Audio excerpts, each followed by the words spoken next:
आज का पहला प्रश्न लेते हैं। परमवीर जी ने लिखा है, गुरुदेव, मैं आपके माध्यम से ही वर्तमान के क्षण को जीना सीख रहा हूँ। फिर इस प्रयास में आनंद के साथ ही नीरसता और भय कहूँ या भ्रम, वो क्यों महसूस होता है? जैसे मैं बहुत कुछ चूके जा रहा हूँ। कुछ कहें प्रभु।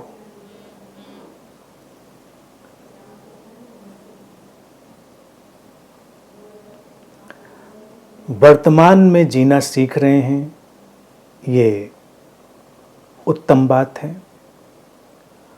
और आनंद भी अनुभव में आ रहा है, ये भी बात है। ये लिखा है आपने। नीरसता और भ्रम, ऐसी स्थितियां भी आपको अनुभव में आती हैं, जैसा कि प्रश्न में लिखा है। तो हमको इस बात को भी एक अलग नजरिए से देखना होगा। अपने हर जीवन की घटना को, आंतरिक और बाहरी, हमको एक निश्चित सजगता और निश्चित संवेदनशीलता के साथ उसे देखना चाहिए। ये आवश्यक है। भय और भ्रम, ये भी हमारी आदतें होती हैं। कई बार हम अपनी पुरानी आदतों से धीरे धीरे ही पीछा छुड़ा पाते हैं। हमको उसके लिए और ज़्यादा जागरूक होना पड़ता है। नीरसता है, भय है, भ्रम है। ये इसलिए है क्योंकि हम रस की तलाश हमेशा भविष्य में करते रहे। ये मन की एक आदत बन गई है। हमारे जीवन में इसी ढंग से हमारा जीना होता रहा है कि हमको लगता है कि जो जीवन में रस है, ये कहीं भविष्य में होगा, जबकि रस वर्तमान में ही है। उसी को हम कहते हैं कि रसो वैसा परमात्मा रस रूप है। और परमात्मा क्या है? परमात्मा ये वर्तमान का शाश्वत क्षण ही है। ये वर्तमान जो इस जीवन की तरह हमें उपलब्ध है, वही तो परमात्मा है। तुम सोचो कि जीवन कहाँ तुम्हें उपलब्ध है? तो जीवन तो इस क्षण में ही है, इस वर्तमान में ही, इस ठीक प्रेजेंट मोमेंट में। तो इस प्रेजेंट मोमेंट में, इस वर्तमान के क्षण में तुम जिस चीज को अनुभव कर रहे हो, वही परमात्मा है। और वो रस स्वरूप है, ऋषियों ने कहा है। हमको नीरसता क्यों लगती है? क्योंकि हम हमेशा इस वर्तमान से भागे रहते हैं। किन्हीं कारणों से हम अतीत में उलझे रहते हैं, या किन्हीं कारणों से भविष्य में हम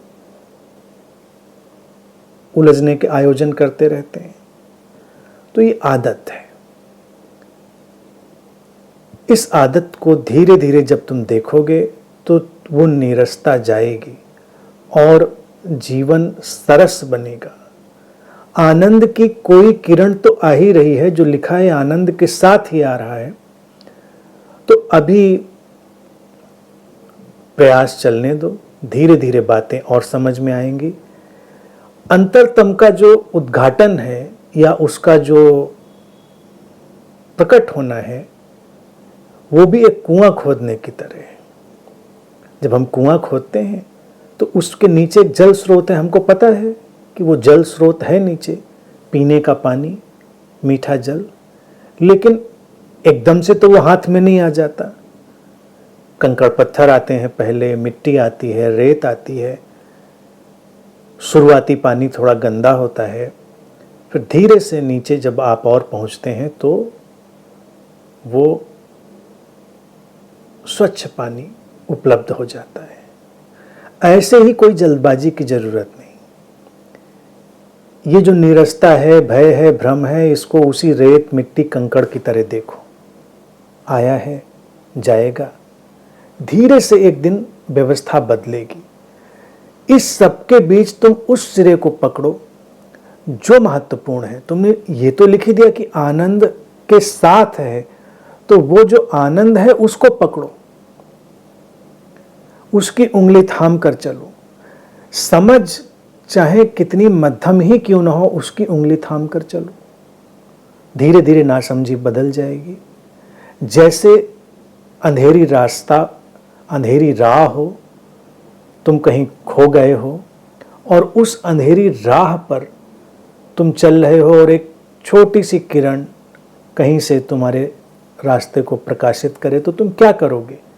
तुम चारों तरफ के अंधेरे पर अपनी आंख टिकाकर चलोगे या वो जो छोटी सी किरण तुम्हारे पथ को आलोकित कर रही है उस पर अपने फोकस को टिकाकर चलोगे?